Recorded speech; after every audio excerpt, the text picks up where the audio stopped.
So I've been having trouble with my Chevy Silverado not starting. I came out one day, put my key in, and it just wouldn't fire over for some weird reason.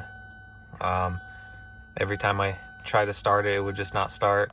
And then I noticed it had this lock on there. So I Googled it, and I guess you can like reset the key or some way or another by letting it sit like this for 10 minutes, waiting for that to go away. And then it's like this whole process that didn't work for me.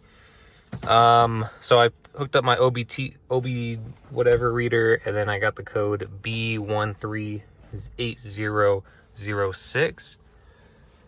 That connects it to the relay switch, or this switch right here.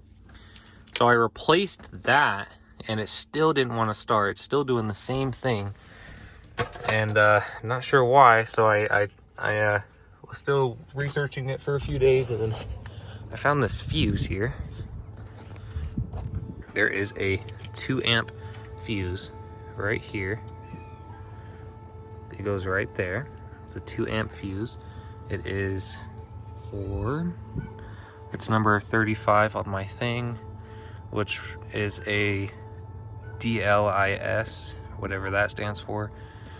And I pulled the fuse out, and sure enough, it was blown. So got the new fuse in here. I'm gonna turn off this car, see if it'll start up for me.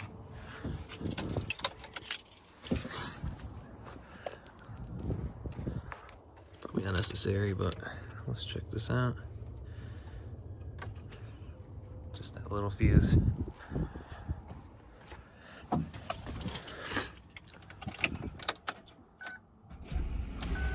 Sure enough, fires right up. Yep, fucking Chevy, huh?